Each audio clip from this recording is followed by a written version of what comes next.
Langit Surabaya masih diselimuti sisa-sisa kabut pagi ketika suara deru mesin bas berwarna biru metalik memecah kesunyian Terminal Joyoboyo. Di balik kemudi bas antar kota jurusan Surabaya-Yogyakarta itu duduk seorang wanita muda dengan wajah teduh namun penuh ketegasan. Dialah Dinda Ayu, sosok yang belakangan ini jadi buah bibir di kalangan sopir lintas kota. Bukan hanya karena kecantikannya yang mencolok, tetapi karena keberaniannya mengendalikan kendaraan besar sendirian, tanpa kru tambahan. Banyak yang meragukannya di awal, namun setelah melihat bagaimana ia menaklukkan tanjakan maut dan tikungan sempit tanpa sekalipun penumpang mengeluh, semua lidah terdiam. Dinda bukan sopir biasa, ia adalah anak dari almarhum Kiai Banyu Keling, seorang pendekar tua yang dulu pernah menggetarkan dunia hitam di Jawa Timur. Sang ayah meninggal secara misterius di tengah pelarian dari incaran orang-orang yang haus kekuasaan.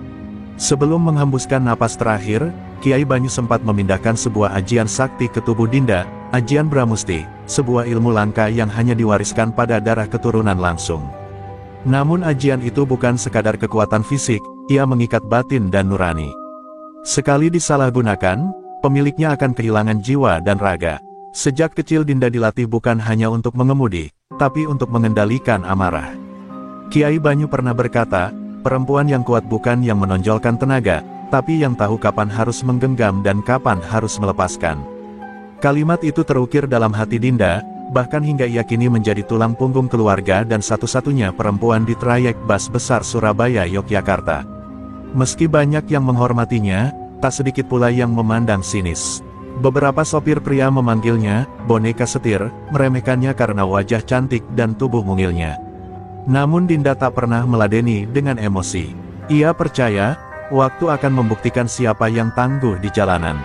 Bahkan ketika dihadang hujan deras, jalan berlumpur, dan medan curam di daerah Ngawi, ia tetap tenang. Tidak ada jeritan panik dari penumpang. Hanya decak kagum. Terminal memang telah menjadi rumah kedua bagi Dinda. Ia mengenal bau oli lebih dari aroma parfum, lebih hafal suara mesin daripada alunan musik. Namun di balik ketegarannya, tersimpan luka dan dendam yang ia simpan dalam-dalam. Ibunya meninggal dalam kecelakaan aneh yang hingga kini belum terungkap.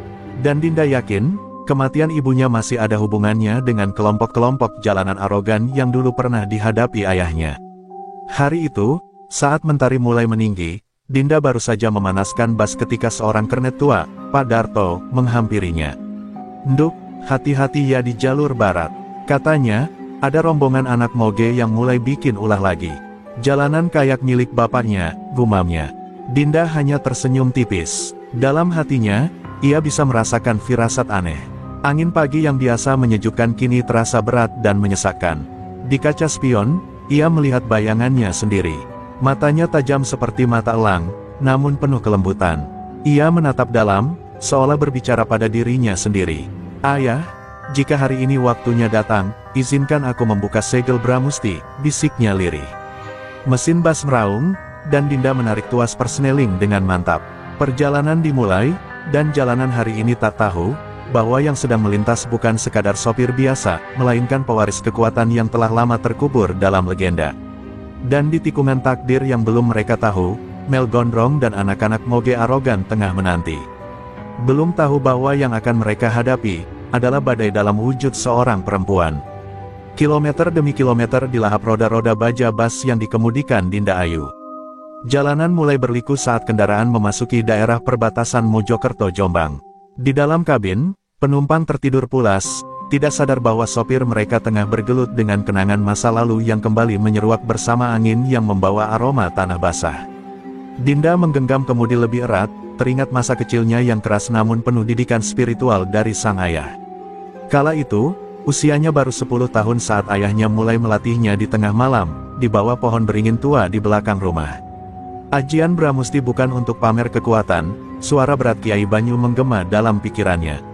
Ajian ini menyatu dengan alam, mengikuti getaran hati. "Jika kau gunakan untuk amarah, ia akan memakanmu sendiri." Dinda kecil duduk bersila dengan mata terpejam, mencoba meresapi energi tanah, air, api, dan angin, 4 elemen yang menjadi dasar kekuatan ajian tersebut. Dinda masih ingat ketika tangannya pertama kali mengeluarkan hawa panas yang membuat batu di depannya retak. Ia menangis, takut, namun sang ayah hanya menepuk pundaknya. Itu baru permulaan, tapi jangan pernah kau gunakan tanpa sebab yang benar. Bramusti akan memilih sendiri kapan ia bangkit. Dan sejak saat itu, ajian itu tertidur dalam dirinya, menunggu waktu untuk benar-benar dibangkitkan, waktu yang mungkin akan segera tiba. Pikiran Dinda terpecah ketika dari kejauhan ia melihat sekelompok motor besar berjejer di sisi kanan jalan, seperti kawanan serigala menjaga wilayahnya. Ia segera mengurangi kecepatan. 6 motor gede dengan knalpot memekakkan telinga melaju sejajar, lalu memperlambat laju tepat di depan busnya. Di tengah-tengah mereka, tampak seorang pria bertubuh tinggi besar dengan rambut gondrong terurai, mengenakan rompi kulit dan kacamata hitam, Mel Gondrong. Mel Gondrong dikenal sebagai penguasa jalanan jalur barat. Ia dan gengnya sering membuat ulah dengan menghentikan kendaraan besar, memalak sopir, atau sekadar menunjukkan dominasi. Tak ada yang berani melawan. Bahkan beberapa sopir truk memilih putar balik atau membayar uang lewat agar tak dibikin celaka. Tapi kali ini, mereka salah sasaran.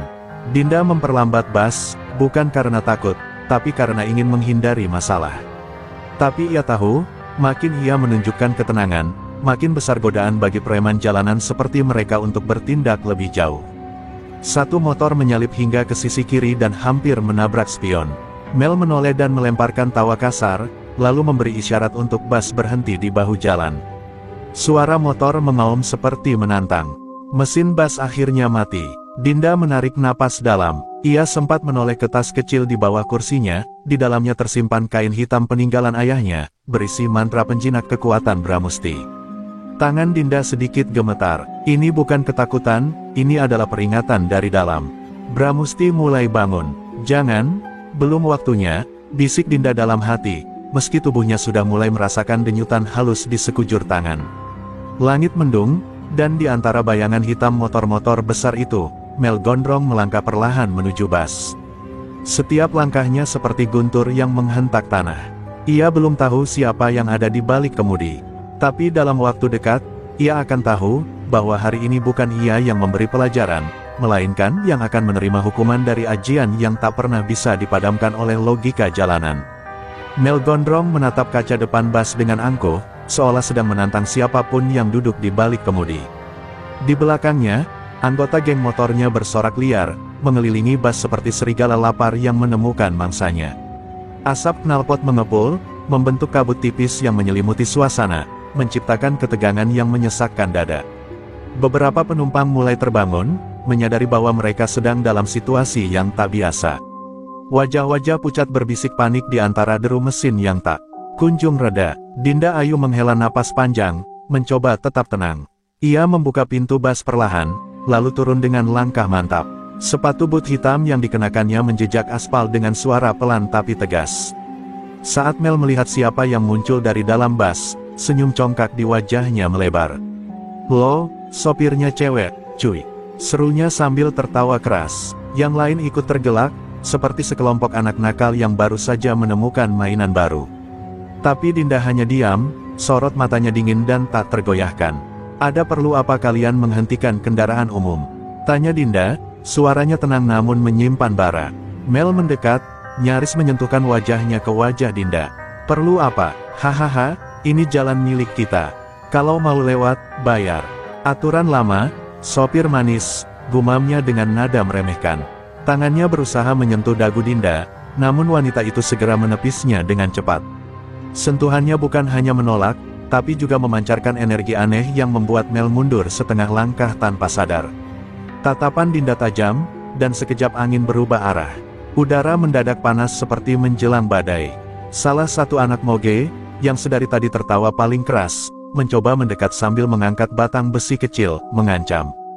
Tapi sebelum sempat bergerak lebih jauh, Dinda hanya memutar telapak tangannya ke arah tanah, dan tanpa ada yang melihat jelas bagaimana, batang besi itu seperti terlempar sendiri dari genggaman pria itu, lalu menancap ke tanah. Semua terdiam sejenak. Mel menyipitkan mata. Ia belum sepenuhnya paham siapa perempuan ini. Tapi egonya sebagai penguasa jalanan tidak bisa menerima sikap pemberontakan seperti itu. "Kau pikir ini film silat?" hardiknya. Ia mengangkat tangan, memberi isyarat kepada dua anak buahnya untuk maju dan menangkap Dinda. Tapi dalam sekejap, langkah dua pria itu goyah. Mata mereka tampak buram, seperti melihat hal yang tak kasat mata. Mereka memegang kepala mereka dan jatuh berlutut, mulut mereka komat-kamit ketakutan seolah dibisiki makhluk gaib. Dinda masih berdiri diam, namun dadanya berdegup lebih cepat. Bramusti mulai membisikkan mantra-mantra kuno ke dalam darahnya. Ia belum mengucapkannya, tapi ajian itu sudah mulai bangkit. Keringat dingin menetes dari pelipisnya. Ia menahan kekuatan itu dengan susah payah. Ajian ini bukan untuk memamerkan kekuasaan, tapi untuk menegakkan keseimbangan. Namun jika dipaksa, maka hukum alam akan berbicara dengan caranya sendiri, dan kadang, caranya bisa sangat kejam. Salah satu anggota Moge berteriak, "Mel, ini cewek bukan sembarang cewek. Gua lihat tadi, tangannya nyala." Tapi Mel gondrong, keras kepala seperti biasanya, justru semakin marah. Ia mencabut rantai baja dari jok motornya dan bersiap menyerang sendiri. "Kalau kalian takut, minggir. Biar gue ajar dia sendiri," katanya. Ia berlari kecil ke arah Dinda sambil mengayunkan rantainya. Tapi kali ini, Dinda mengangkat wajahnya, dan sorot matanya bukan lagi sorot manusia biasa. Cahaya kekuningan muncul di iris matanya, dan bumi seperti berhenti sejenak untuk menyaksikan bahwa badai akan segera tiba.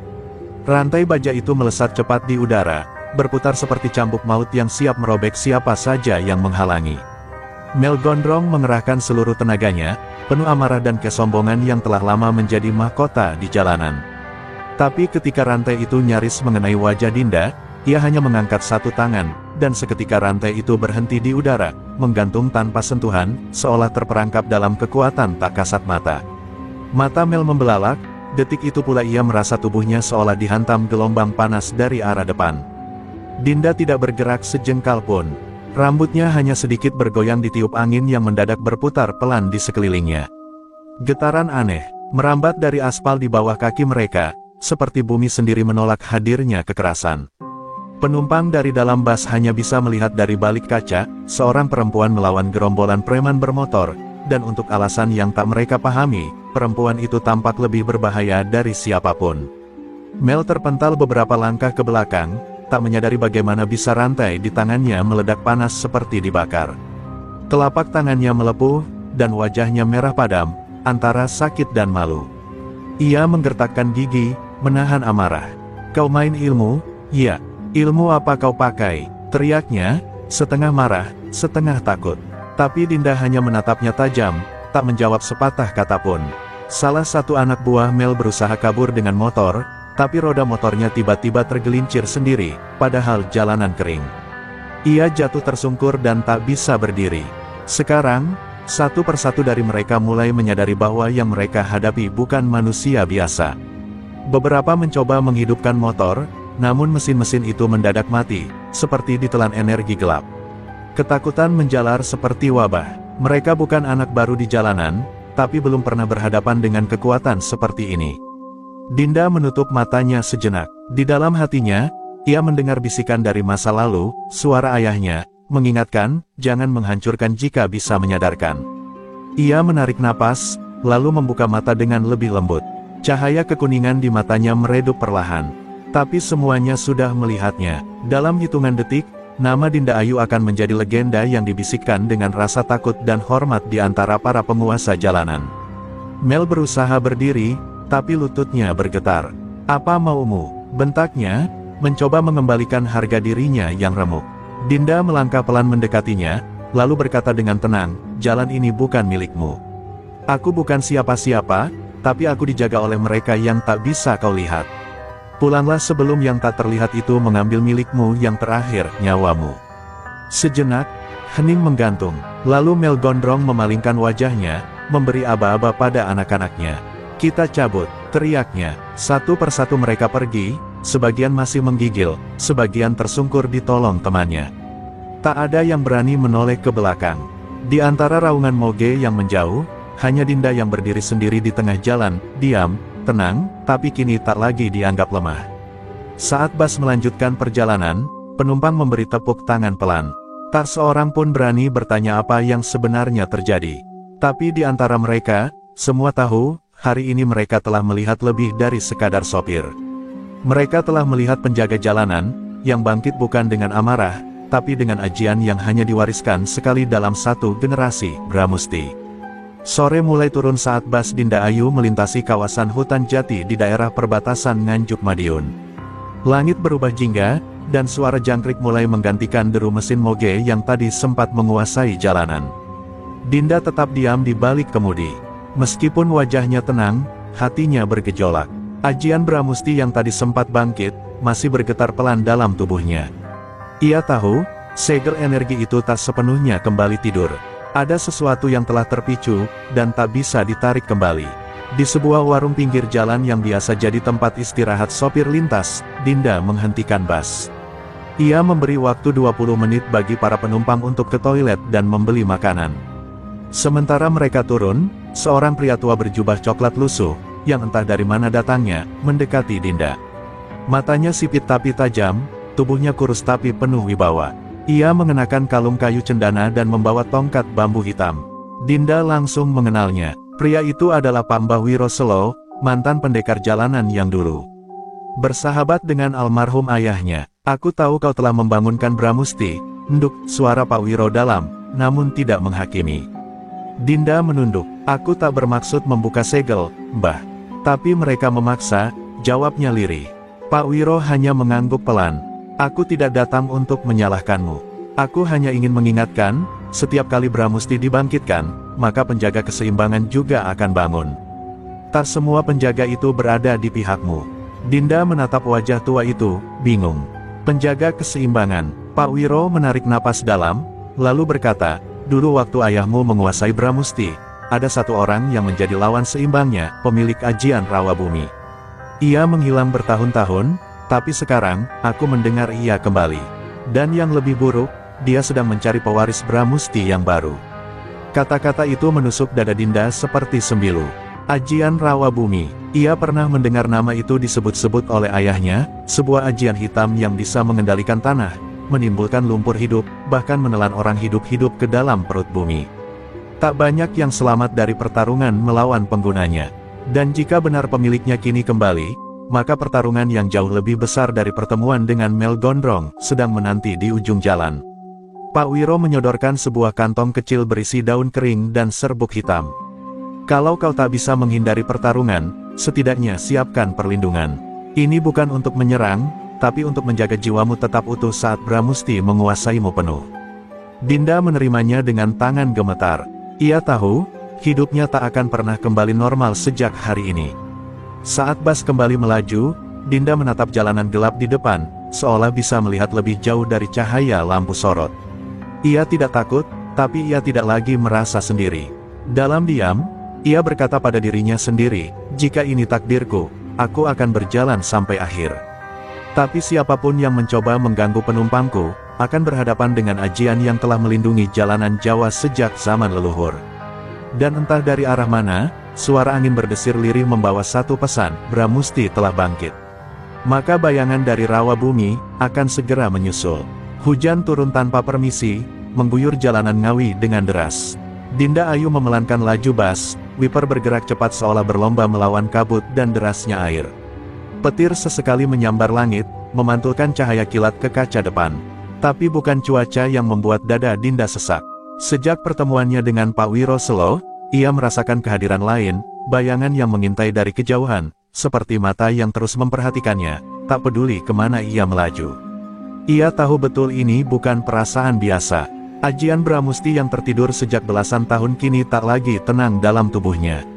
Ada denyut halus di tulang belakang, menjalar ke tangan, berakhir di ujung jemari. Rasanya seperti petir kecil yang mendesis pelan di bawah kulit.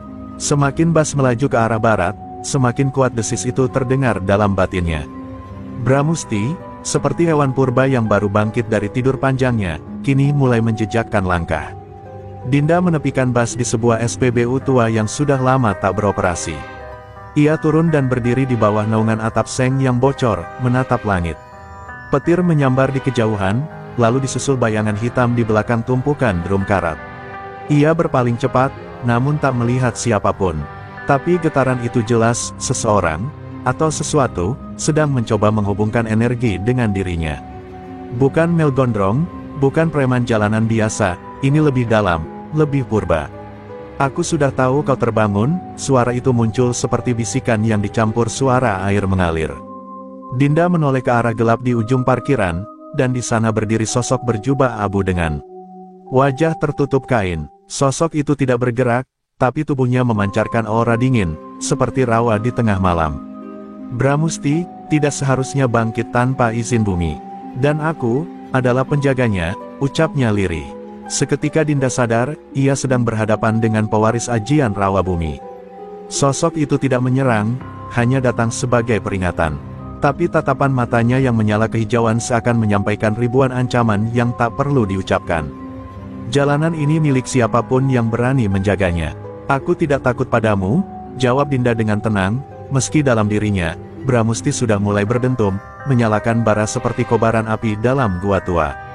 Tangan Dinda perlahan mengepal, dan telapak tangannya mengeluarkan uap tipis. Tapi sosok itu hanya tersenyum samar. Tanah di bawah kakinya basah, lalu mulai retak dan memunculkan gelembung lumpur pekat. Jangan biarkan kekuatan leluhur kalian menghancurkan negeri ini lagi. Kau pewaris cahaya, aku penjaga keseimbangan. Jika kau terus melangkah, maka pertemuan kita berikutnya akan menjadi akhir dari salah satu dari kita. Seketika angin berhenti, dan sosok itu lenyap, menyatu kembali ke dalam hujan. Dinda berdiri terpaku, dadanya bergetar hebat. Ia tahu pertemuan itu bukan yang terakhir. Ini hanyalah pembuka dari badai yang lebih besar. Ia kembali ke bas, duduk di balik kemudi, dan untuk pertama kalinya dalam hidupnya, ia menggenggam setir dengan tangan yang mulai menyatu penuh dengan kekuatan ajian Bramusti. Langkah-langkah Bramusti telah terbangun, dan jalanan ini tak akan pernah sama lagi. Bas yang dikemudikan Dinda Ayu melaju kembali menembus hujan yang mulai mereda. Malam menjelang, dan jalanan menuju arah Karangjati yang dikenal sebagai tikungan setan sudah menunggu. Tikungan itu tidak hanya terkenal karena curam dan sering menelan korban, tapi juga karena kisah-kisah mistis yang menyelimutinya. Banyak sopir memilih jalur memutar, tapi Dinda justru menekan gas, seperti ingin menantang nasib. Namun malam itu, bukan tikungan yang menjadi masalah, melainkan siapa yang menunggu di sana. Lampu bas menembus kabut tipis ketika dari kejauhan tampak siluet motor-motor besar yang kembali membentuk barikade di tengah jalan. Dinda mengerem perlahan, napasnya tertahan. Ia mengenali motor-motor itu, anak-anak Moge Mel Gondrong. Namun kali ini mereka tidak sekadar memblokade jalan. Mereka berdiri tegak, wajah mereka penuh dendam. Mel, dengan tangan kirinya yang dibalut kain, berdiri paling depan. Sorot matanya tidak lagi pongah, tapi gelap, membara. Ia tampak berbeda, seperti seseorang yang sudah kehilangan rasa takut. "Turun kau, wanita sialan!" Mel berteriak keras. "Kau kira kemarin sudah selesai? Aku tidak datang sendiri hari ini." Dari balik deretan Moge, muncullah sosok berjubah kelabu yang pernah Dinda temui di SPBU tua. Wajahnya masih tertutup, tapi auranya kini jauh lebih kuat, seperti kabut rawa yang siap menelan siapapun yang menginjakan kaki sembarangan. Dinda tahu, ini adalah jebakan, persekongkolan antara dendam dan kekuatan gelap. Tanpa menunggu serangan, tanah di sekitar bas mulai bergetar pelan. Aspal retak membentuk pola aneh, dan dari sela-selanya muncul lumpur pekat yang menyembur perlahan. Penumpang berteriak, beberapa menangis, sementara yang lain hanya bisa berdoa dalam ketakutan. Dinda turun dari bas, berdiri di antara kilatan petir yang kini menyambar lebih dekat. Ia menarik nafas dalam, lalu meletakkan telapak tangan ke dada. Bramusti, dalam diam, mulai menyala. Kilatan cahaya keemasan membungkus tubuh Dinda. Rambutnya bergerak seperti tertiup badai yang tak dirasakan orang lain. Cahaya itu menekan udara, membuat anak-anak Moge mundur beberapa langkah. Mel tetap berdiri, meskipun raut wajahnya mulai berubah. "Ayo, kalau memang kau pewaris ajian, buktikan!" teriaknya, lalu menyerang dengan rantai baja yang kali ini dililit api aneh berwarna hijau, pemberian dari sosok rawa bumi. Dinda tak bergerak, ia hanya mengangkat tangan kanan dan menyebut satu kata, pelan namun tegas, "Wiji." Dan rantai Mel meledak di tengah jalan, seperti dihantam palu petir. Ledakannya memercikkan percikan api dan lumpur ke segala arah. Salah satu anak buah Mel terlempar menabrak pohon dan pingsan seketika. Yang lain mulai goyah, tapi Dinda tidak berhenti di situ. Ia melangkah maju, tangannya mulai membentuk pusaran energi emas yang berputar pelan di sekeliling tubuhnya. Sosok dari rawa bumi mengangkat tangan kirinya, dan lumpur pun menjalar naik membentuk tangan raksasa yang menyambar ke arah Dinda. Namun sebelum menyentuhnya, pusaran energi Bramusti menolak dengan kekuatan yang memecah tanah. Bentrok pertama antara dua ajian legendaris itu pun dimulai. Petir menyambar tak henti, tanah pecah, udara berdesis, dan dalam kekacauan itu, satu hal menjadi jelas, jalan ini bukan lagi milik manusia biasa. Dan tikungan setan pun akhirnya menjadi saksi, ketika ajian kuno dari dua kutub kekuatan Jawa bertabrakan untuk pertama kalinya sejak puluhan tahun. Tubuh Mel gondrong melayang di udara seperti boneka yang kehilangan kendali. Rantai bajanya meledak di tangan sendiri, melemparnya ke udara sejauh belasan meter sebelum jatuh menghantam aspal keras. Dentuman tubuhnya menimbulkan bunyi berat, diikuti oleh jeritan ngeri dari salah satu anak buahnya. "Mel!" teriak mereka, namun tak ada yang berani mendekat. Sosok yang selama ini mereka takuti, kini tersungkur tak berdaya di kaki seorang perempuan. Dinda Ayu berdiri diam, sorot matanya tajam membelah kabut malam. Cahaya keemasan dari ajian Bramusti berpendar lembut di sekeliling tubuhnya, membuat sosoknya terlihat seperti makhluk dari dimensi lain. Kekuatan yang ia tahan selama ini, akhirnya dilepaskan, tapi hanya sebagian kecil. Dan kekuatan itu saja sudah cukup untuk membuat penguasa jalanan seperti Mel tak berdaya. Bahkan tanah pun tampak gentar. Retakan di bawah kakinya membentuk pola menyerupai simbol kuno, segel Brahmantaka, tanda bahwa sang pemilik ajian telah masuk dalam posisi bertarung penuh. Sosok berjubah kelabu dari rawa bumi menatap adegan itu tanpa bicara.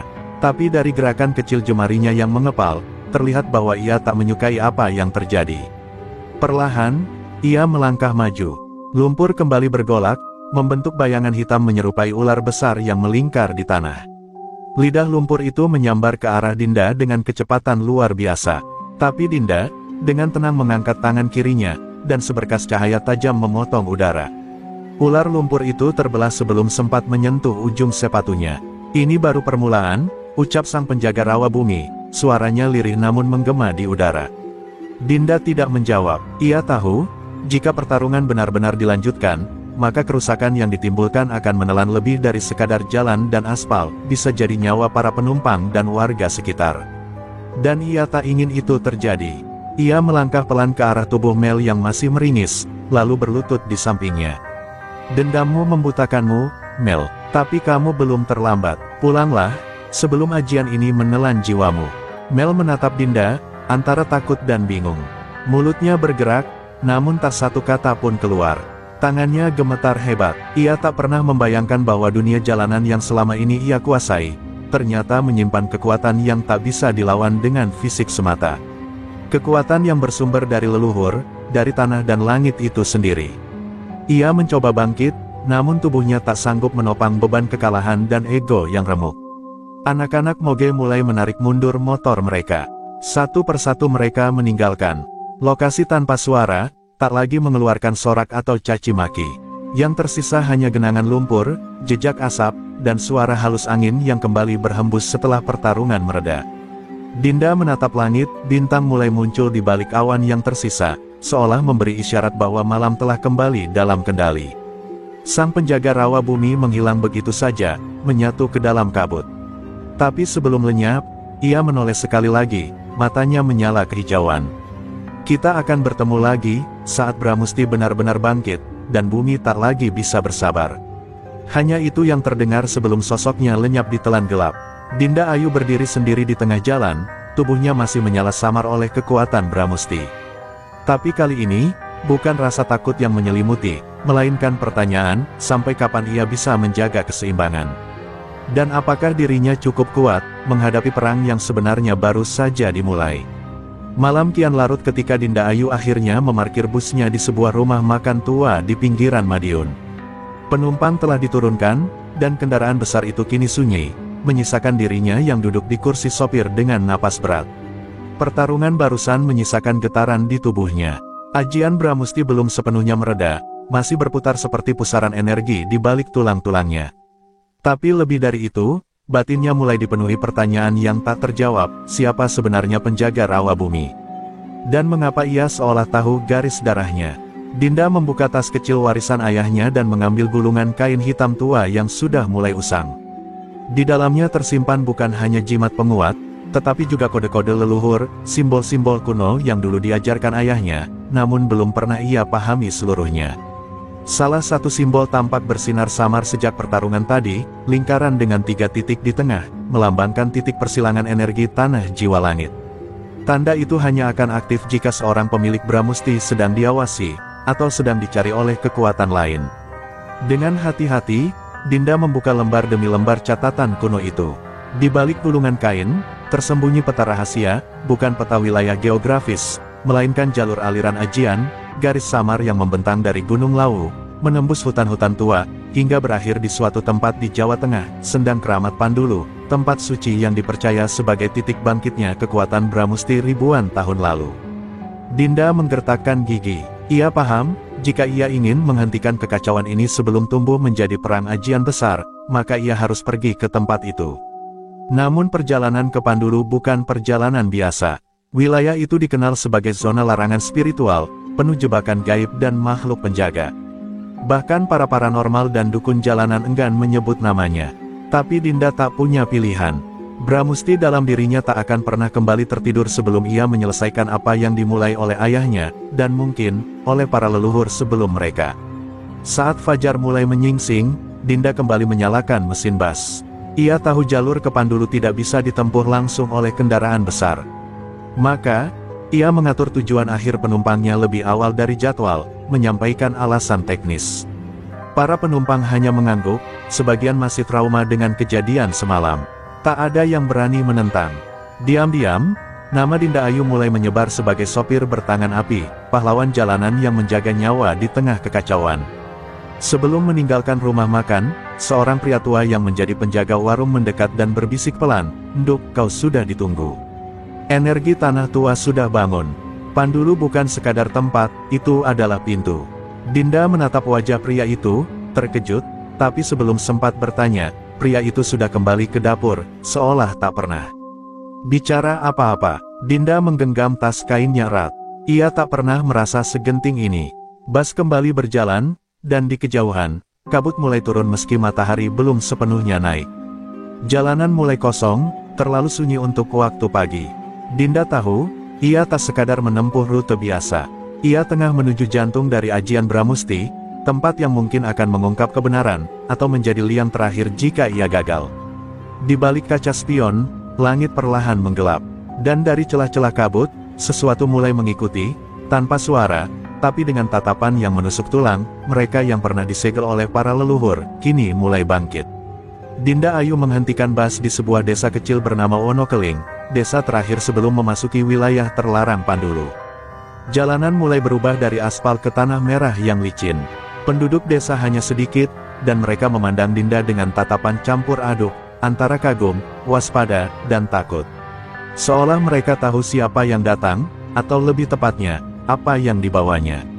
Beberapa anak kecil berlari ke dalam rumah saat ia melangkah turun. Seorang nenek tua bahkan menutup jendela sambil berdoa lirih. Seorang pria setengah baya mendekat. Ia mengenakan ikat kepala batik dan membawa obor kecil. "Kau yang membawa warisan Bramusti, sudah ditunggu sejak malam kelahiranmu," katanya tanpa basa-basi. Dinda mengernyit. "Apa maksudmu?" Pria itu hanya menunjuk ke arah hutan lebat di balik bukit. Pandulu tidak menyukai orang asing. Tapi ia akan membuka jalan untuk yang dipanggil oleh darahnya. Kata-kata itu menggantung, misterius, namun terasa benar. Dinda tahu, ini bukan perjalanan biasa. Ini adalah panggilan jiwa, bukan sekadar misi balas dendam. Dengan pakaian sederhana, tas kain hitam, dan keberanian yang menebal dalam sunyi, Dinda melangkah ke jalur hutan. Setiap langkah yang ia ambil seperti disambut oleh suara gaib, ranting yang patah sendiri, desiran angin tak wajar, dan sesekali bisikan lirih yang tak berasal dari mulut manusia. Pohon-pohon tinggi seolah menunduk padanya, tapi dalam waktu yang sama, mengawasi seperti penjaga candi purba. Bramusti dalam dirinya terus berdenyut, kini lebih halus, seperti bergetar seiring napas bumi. Di tengah hutan, ia menemukan batu menhir besar dengan ukiran yang sama dengan simbol di kain ayahnya, 3 titik dan 1 lingkaran. Saat tangannya menyentuh permukaan batu itu, bumi di bawahnya bergetar halus. Dari semak belukar, muncul kabut putih yang menggumpal, membentuk siluet manusia. Wajahnya tidak terlihat, tapi auranya sangat familiar. "Ayah," bisik Dinda tanpa sadar, tapi sosok itu tidak menjawab. Hanya menatapnya dalam-dalam, lalu menunjuk ke arah timur, ke tempat yang belum tergambar di peta manapun. Tiba-tiba langit meredup, dan hawa menjadi sangat dingin. Dinda berbalik, dan dari kegelapan di belakangnya, muncul 3 sosok berjubah gelap, wajah mereka ditutupi topeng kayu. Mereka tidak menginjak tanah, melayang setinggi lutut, mengeluarkan suara lirih seperti serangga malam. "Pewaris Bramusti," bisik salah satu dari mereka, "kami adalah bayangan para leluhur yang dikhianati oleh cahaya, kami datang menagih seimbang." Dinda mundur 1 langkah, tangannya otomatis membentuk mudra pelindung. Ia tidak tahu siapa mereka, tapi Bramusti merespons seolah telah mengenal mereka lama. Salah satu dari bayangan melesat ke depan, menebas udara dengan energi hitam pekat. Dinda menangkisnya dengan gelombang cahaya emas, dan benturan mereka memekikkan suara seperti peluit dari dimensi lain. Pohon-pohon bergoyang hebat, dan tanah mereka membentuk pola pusaran. Tapi di balik tekanan itu, Dinda mulai memahami, ini bukan sekadar ujian fisik. Ini adalah ujian jiwa dan darah. Pandulu tidak akan menyerahkan rahasianya pada siapapun yang belum benar-benar menyatu dengan ajian yang ia warisi. Dengan teriakan keras, Dinda menghentakkan kaki ke tanah, membentuk lingkaran cahaya dari dalam tubuhnya. Bayangan-bayangan itu terpental dan melarikan diri ke dalam kabut, namun satu pesan tertinggal di udara, jika kau tak sanggup menjaga keseimbangan, maka kami akan memilih pewaris lain. Dan darahmu akan menjadi tumbal. Dinda terdiam di tengah hutan, napasnya memburu, tubuhnya berkeringat dingin. Tapi kali ini ia tidak takut. Di balik segala misteri dan ancaman, satu hal menjadi jelas, ia tidak lagi sekadar sopir bas dari Surabaya. Ia adalah bagian dari pertempuran lama, pertempuran yang kini bangkit kembali untuk menentukan masa depan tanah Jawa. Langit di atas Pandulu berubah muram. Dinda Ayu berdiri sendiri di tengah jalur sempit di antara akar pohon beringin yang menjulur seperti tangan-tangan purba. Tanah tempat ia berpijak masih hangat usai bentrokan dengan 3 bayangan leluhur. Tapi jiwanya lebih panas. Untuk pertama kalinya dalam hidup, ia merasakan bahwa ajian Bramusti di tubuhnya bukan sekadar warisan, melainkan beban dan panggilan sekaligus. Dan jika ia tidak benar-benar siap, ajian ini bisa menghancurkannya dari dalam.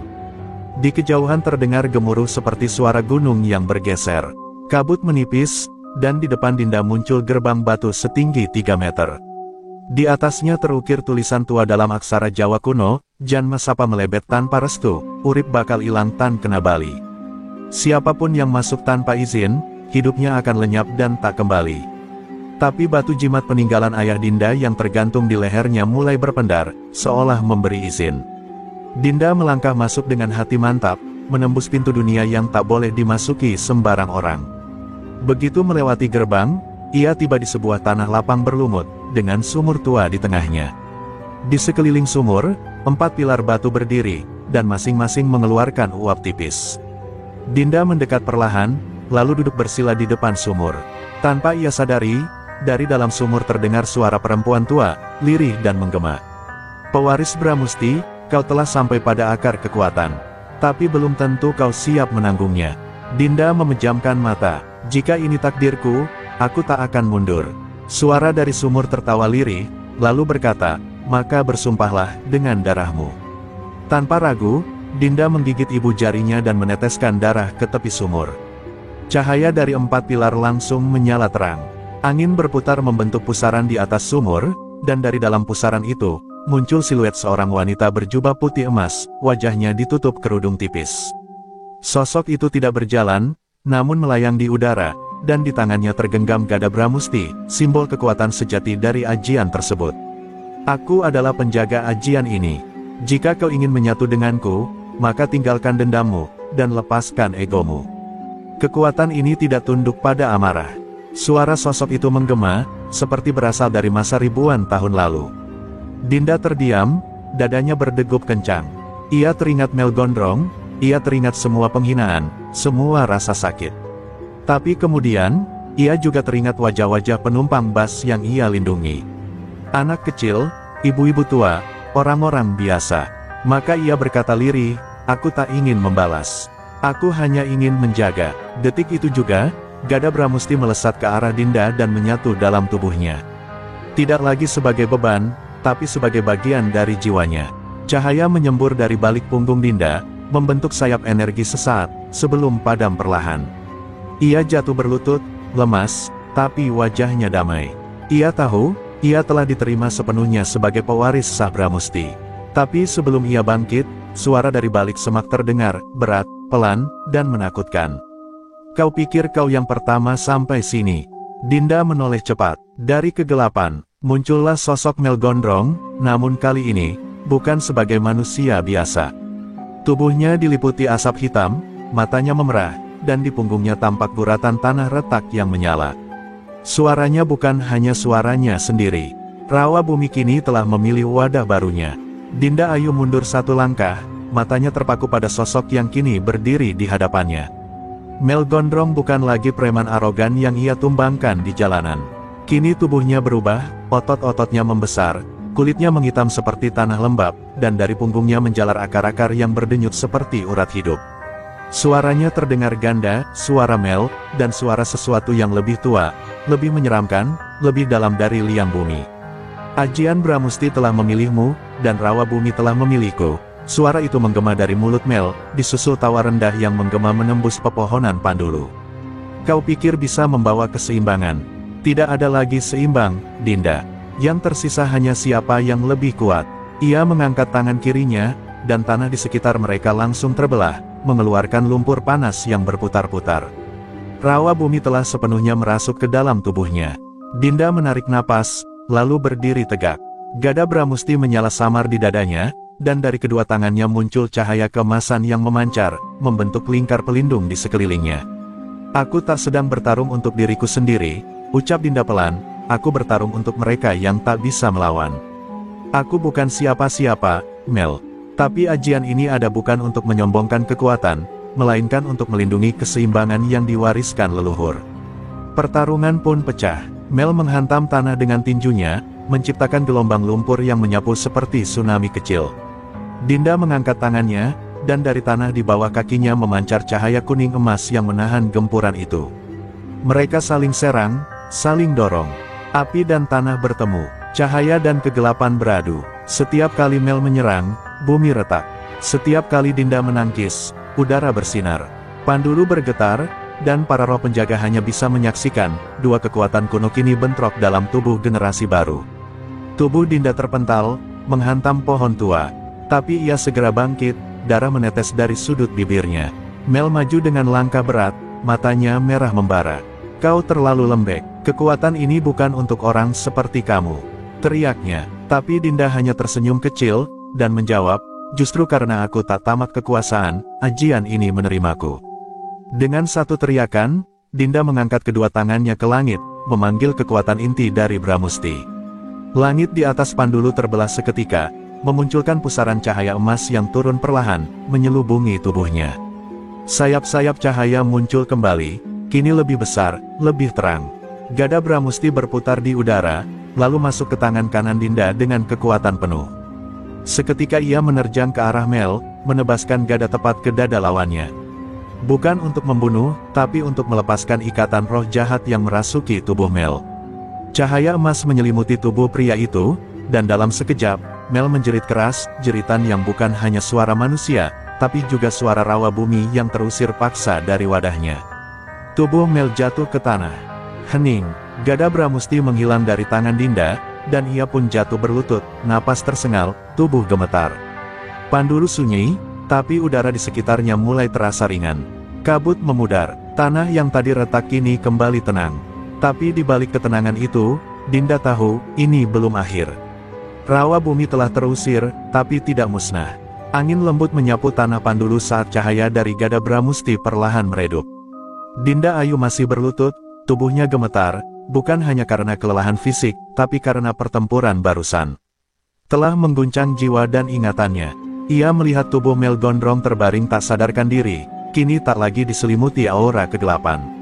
Namun yang membuat hatinya pedih bukan kemenangan itu, melainkan kenyataan bahwa seseorang seperti Mel pun bisa terperangkap oleh ajian yang bukan miliknya.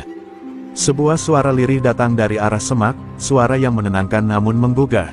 "Kau telah menunaikan tugasmu, Nduk, tapi perjalananmu belum selesai." Sosok Pak Wiro Slow muncul dari balik bayangan, tongkat bambunya menjejak tanah dengan tenang. Rambut dan jubahnya basah oleh embun, tapi wajahnya tampak lega. Ia menghampiri Dinda perlahan, membantunya berdiri. Rawa bumi tak akan berhenti sampai ia menemukan wadah baru. Tapi malam ini, kau telah memperlambat kehancuran. Dinda menatap Mel, lalu bergumam lirih, dia hanya manusia biasa, penuh dendam, tapi juga penuh luka.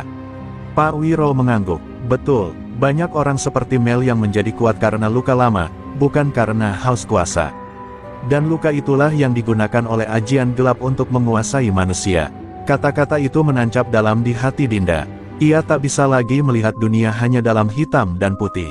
Ada abu-abu di antaranya, dan ia tahu, sebagai pewaris Bramusti, ia harus bisa membaca warna itu. Malam berganti fajar, Dinda dan Pak Wiro menggali lubang kecil di bawah pohon beringin tua dan mengubur segel kuno yang dulunya menjadi inti kekuatan Gada Bramusti. Ajianmu kini menyatu dalam tubuhmu, tak lagi butuh simbol luar, jelas Pak Wiro. Tapi kau harus hati-hati, jika kau mulai sombong, ajian ini akan meninggalkanmu. Dan jika itu terjadi, kekuatan kegelapan akan segera datang tanpa perlawanan. Mel Gondrong perlahan sadar, ia membuka mata, memandang langit yang mulai memerah. Saat melihat Dinda, matanya basah, bukan karena rasa sakit, tapi karena kesadaran yang baru lahir. Aku, minta maaf, bisiknya. Dinda mendekat, menaruh tangan di pundaknya. Yang penting, kau sadar sebelum semuanya terlambat. Tak ada dendam tersisa, hanya luka, dan pemahaman. Pak Wiro mengantar Dinda keluar dari wilayah Pandulu. Langkah kaki mereka berat tapi mantap. Kau sekarang lebih dari sekadar sopir, ujar Wiro perlahan. Kau adalah penyeimbang. Di jalanan nanti, bukan hanya truk atau preman yang harus kau hadapi. Tapi bisikan gelap yang mencoba masuk ke dalam hati siapapun yang sedang lemah. Dinda menunduk, menerima kenyataan itu dengan pasrah namun tegar. Ia bukan lagi gadis biasa. Sesampainya di jalan besar, bas tua yang ia kendarai tampak berdiri tenang, seolah menunggu dengan setia. Dinda naik ke dalam kabin, duduk di balik kemudi, dan menatap jalanan panjang di depannya. Tak ada sambutan, tak ada tepuk tangan. Hanya suara angin, mesin yang menyala, dan cahaya pagi yang mulai menyingkap bayang malam. Tapi di dalam dada Dinda, ada satu tekad yang kini tak bisa dipatahkan, jalan ini akan tetap ia jaga, dengan atau tanpa pengakuan. Dan jauh di bawah tanah, dalam keheningan yang belum terjamah, suara ajian rawa bumi bergema lirih. Belum musnah, belum kalah, hanya menunggu waktu. Langit mulai kelabu ketika Dinda Ayu memacu busnya menuruni tanjakan di luar wilayah Pandulu. Wajahnya tenang, namun matanya menyimpan bayangan yang belum sepenuhnya menghilang. Suara mesin bas berdentum pelan, menyatu dengan gemuruh pikirannya. Ia tak sedang mengantar penumpang, kali ini, ia sedang mengantar dirinya sendiri melewati batas antara masa lalu dan masa depan. Tapi ketenangan itu hanya bertahan sebentar. Di tikungan tajam menjelang jembatan Lamong, 3 motor moge berderum memotong jalurnya secara tiba-tiba. Insting Dinda langsung aktif. Ia menginjak rem perlahan, menghindari tabrakan. Ketiga pengendara itu mengenakan jaket kulit hitam tak berlambang, tetapi gerak tubuh mereka. Dinda mengenal pola arogansi seperti itu. Mereka turun dari motor, salah satunya mengetuk kaca depan bas. Mbak, bawaannya berat banget ya, mungkin dompetnya juga berat. Sini, kami bantu ringankan, ucapnya sambil tertawa, tawa yang menyimpan niat buruk, tapi tak sejahat Mel Gondrong. Namun tetap saja, benih kekerasan selalu menyebar dengan cara yang mirip. Dinda turun dari bas dengan langkah tenang. Hatinya ingin diam, tapi Bramusti di dalam tubuhnya mulai bergolak. Jalan ini bukan tempatmu memalak, ucapnya pelan, tapi setiap katanya terdengar seperti dentuman petir. Salah satu dari mereka, yang paling muda dan tinggi, mengejek, wah sopir bas galak. Cantik, tapi galak, cocok nih buat dijinakkan. Tawa ketiganya meledak. Dinda hanya menatap tajam, lalu memejamkan mata sejenak. Dari tubuhnya, hawa panas perlahan muncul, menyebar seperti uap mendidih. Seketika, langit yang semula kelabu berubah menjadi kelam. Awan bergulung cepat. Tanpa suara, 3 pengendara itu mendadak jatuh berlutut. Tangan mereka gemetar, mata memerah, seolah melihat mimpi buruk masa kecil mereka muncul kembali. Apa ini? Teriak salah satu dari mereka. Dinda membuka matanya kembali. Ajian ini tidak untuk menyakiti, tapi akan bereaksi terhadap niat jahat. Dan kalian, membawa niat buruk. Ia melangkah mendekat, satu persatu dari mereka roboh seperti daun kering ditiup badai. Namun Dinda tidak menyakiti mereka.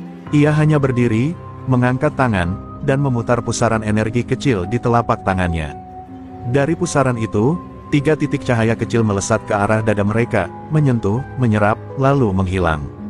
Ketiga pemuda itu langsung pingsan. Dinda tahu, Bramusti tak hanya melindungi tubuh, tapi juga menyentuh akar hati. Setelah ini, jika mereka bangun, mereka akan lupa siapa diri mereka dalam kesombongan. Dan mungkin, hanya mungkin, bisa memilih jalan lain. Dinda menaiki bas kembali, tangannya menggenggam rat setir. Di kaca spion, ia melihat para pengendara itu terbaring tak sadarkan diri. Tapi kali ini tidak ada dendam. Tidak ada ancaman yang tersisa. Hanya sunyi yang bicara bahwa jalan raya ini bukan sekadar aspal dan mesin, tapi medan peperangan batin yang tak pernah usai. Perjalanan dilanjutkan. Lampu-lampu kota Surabaya mulai terlihat di kejauhan, seolah menyambut kepulangannya. Tapi Dinda tahu, di setiap persimpangan jalan, akan selalu ada sosok seperti Mel Gondrong, atau pemuda-pemuda yang baru saja ia hadapi. Dunia tak akan pernah kehabisan orang arogan. Tapi selama ia masih mengemudi, selama ajian Bramusti tetap menyatu dalam nadinya, ia akan tetap menjadi penjaga jalanan. Diam, tapi berbahaya. Langit malam Surabaya menyambut Dinda Ayu dengan lampu jalan yang berkelip seperti bintang-bintang usang. Bas yang dikemudikannya meluncur pelan memasuki terminal Bungurasi. Sepi, tapi penuh kenangan. Disinilah dulu ayahnya, Slamet, menanamkan disiplin dan keberanian saat Dinda masih kecil, sebelum dunia mengenalnya sebagai pewaris ajian Bramusti. Kini, ia kembali, tapi bukan sebagai anak kecil yang mendengarkan dongeng malam. Ia kembali sebagai penjaga jalanan yang telah mencicipi aroma arogansi dan bahaya. Begitu turun dari bas, langkah Dinda terhenti ketika melihat sosok berjubah hitam duduk di bangku kayu pojok terminal. Lelaki tua itu menatapnya dengan sorot tajam, matanya redup tapi menusuk seperti mata tombak. "Kau sudah menggunakannya lagi," ucap lelaki itu lirih. Dinda mengenalnya, Ki Jagat, sahabat lama ayahnya, penjaga jalur spiritual ajian Bramusti. "Apa mereka memaksamu?" tanyanya lagi. Dinda hanya mengangguk. "Mereka tak memberi pilihan." Ki Jagat berdiri. "Setiap kali kau pakai ajian itu untuk menyerang, bukan hanya mereka yang terbakar. Jiwamu pun terbakar perlahan. Ajian Bramusti itu penyeimbang kekuatan, bukan alat balas dendam." Dinda menatap tanah, hatinya diliputi rasa bersalah. "Aku hanya ingin bertahan, menjaga orang-orang tak bersalah di jalanan." Suaranya gemetar. Luka batin dari pertemuan dengan Mel Gondrong dan kelompoknya ternyata belum sepenuhnya sembuh. Tiba-tiba, suara ledakan terdengar dari luar terminal. Asap hitam mengepul, disusul suara orang-orang berteriak panik. Dinda dan Ki Jagat segera berlari keluar. Di sisi jalan, tampak satu truk terbakar, dan di depannya berdiri seorang pria bertubuh besar bertopeng, memegang rantai baja yang menyala seperti bara. "Dinda Ayu," teriak pria itu lantang. "Kau mengalahkan Mel Gondrong, tapi kau belum berhadapan denganku." "Rengga Lodra." Ki Jagat menarik napas panjang. Dia, murid dari aliran hitam, pengikut ajian Lodra Peteng, sangat berbahaya. Dinda menatap lurus ke arah pria bertopeng itu. Tubuhnya mulai bersinar samar, tapi Ki Jagat menyentuh lengannya. "Jangan pakai ajianmu dulu. Lawan dia sebagai manusia." Dinda ragu, tapi kemudian mengangguk. Ia maju perlahan, membiarkan panas amarah itu ditekan di dalam dada. Rengga Lodra melangkah mendekat, rantainya berputar menghantam aspal hingga retak. Orang-orang mulai menyingkir, polisi belum tiba. Dinda berdiri tegak, tanpa senjata, hanya tangan kosong. "Apa kau datang untuk balas dendam Mel Gondrong?" tanyanya lantang. Rengga tertawa dingin. "Mel itu hanya pelengkap penderitaan. Aku datang untuk menghapus namamu dari jalanan. Ajianmu membuat ketidakseimbangan. Dunia harus dikembalikan ke kegelapan." Kalimat itu membuat Ki Jagat terkejut. Ini bukan sekadar pertarungan dendam, tapi awal dari konflik spiritual besar. Dinda mengepalkan tangan. Keringat dingin mulai menetes di pelipisnya. "Kalau begitu, gelap harus belajar takut pada cahaya," ucapnya mantap. Ia mulai berlari ke arah Rengga Lodra, dan pertarungan pun pecah di tengah jalan yang dibungkus malam. Tanpa ajian, tanpa kekuatan magis, hanya tekad dan keberanian seorang sopir bas wanita yang telah melewati berbagai medan, dan siap menghadapi bayangan tergelap dari ajian itu sendiri. Hantaman rantai api Rengga Lodra menghancurkan aspal seperti kertas sobek. Dinda menghindar secepat kilat, meski tanpa bantuan ajian. Setiap gerakannya adalah pengalaman dan naluri jalanan. Namun tubuhnya mulai terdesak. Rengga bukan sembarang musuh, ia mewarisi kekuatan kegelapan yang menjalar hingga ke sumsum tulang. Di matanya, Dinda hanyalah lilin kecil yang bisa dipadamkan dengan satu embusan angin panas. Suara jeritan orang-orang, sirine samar di kejauhan, dan bayangan malam menjadi saksi bisu pertarungan itu. Dinda mencoba membalas pukulan dengan tendangan lurus ke dada Rengga, namun tubuh lawannya seperti tembok besi. Rengga tertawa, dalam, berat, dan penuh ejekan. "Kau manusia biasa, tanpa ajianmu, kau bukan siapa-siapa," teriaknya sambil mengayunkan rantai ke arah dada Dinda. Perempuan itu terhempas ke tumpukan kayu, darah menetes dari pelipisnya. Ki Jagat yang menyaksikan dari jauh mengatupkan tangan. "Sudah cukup, kau harus gunakan ajian itu. Ini bukan tentang dendam, ini tentang menjaga keseimbangan." Dinda perlahan bangkit, memegangi perutnya yang perih. Di dalam dirinya, ada sesuatu yang mulai terbakar. Suara ayahnya bergema dalam benaknya, "Jangan gunakan kekuatan ini untuk membalas, gunakan untuk melindungi." Dinda menarik napas dalam-dalam. Ia menutup mata, duduk bersila meski Rengga berlari menghampirinya. "Ajian Bramusti, cahaya pelindung jagat, satukan ragaku dengan semesta, terangilah jalan ini." Tubuh Dinda tiba-tiba bersinar kemasan. Angin berputar, rantai api Rengga berhenti di udara seolah takut menyentuhnya. Dalam sekejap, sosok Dinda berubah. Auranya menjulang tinggi, wajahnya bercahaya lembut, bukan karena marah, tapi karena keyakinan. Rengga terdiam, matanya membelalak. "Itu, ajian cahaya murni, tidak mungkin kau menguasainya penuh." Dinda membuka matanya. Mata itu bukan mata sopir bas, tapi mata seorang penjaga peradaban. "Aku tidak menguasainya, aku bersatu dengannya," jawabnya pelan. Dengan gerakan ringan, ia mengangkat tangan. Cahaya emas meledak dari tubuhnya, menyelimuti Rengga. Rantai api pria itu meleleh, tubuhnya terangkat, lalu terlempar keras ke udara sebelum jatuh dan tak sadarkan diri. Semua menjadi hening. Api dari truk yang terbakar padam dengan sendirinya. Langit Surabaya terasa lebih terang meski masih malam. Ki Jagat menundukkan kepala hormat. Orang-orang yang menyaksikan di kejauhan perlahan mendekat, menatap Dinda Ayu dengan takjub dan hormat. Sopir bas biasa itu telah menjadi legenda malam itu. Legenda yang lahir dari jalanan, dari luka, dari tekad dan cinta akan keadilan. Dinda menghampiri Rengga yang tergeletak, masih hidup namun kehilangan kekuatan hitamnya. Ia tak menendangnya, tak menghukumnya. Ia hanya menatap dan berkata, "Hidupmu masih bisa berubah, asal kau mau kembali ke cahaya." Lalu ia berjalan menjauh, kembali menuju busnya. Tangan-tangan orang bersalaman dengannya, bahkan polisi pun menunduk hormat. Di balik senyumnya, Dinda tahu bahwa perjalanannya belum selesai. Jalanan masih panjang, masih ada arogansi, ketamakan, dan kegelapan yang menyusup di antara lampu-lampu malam.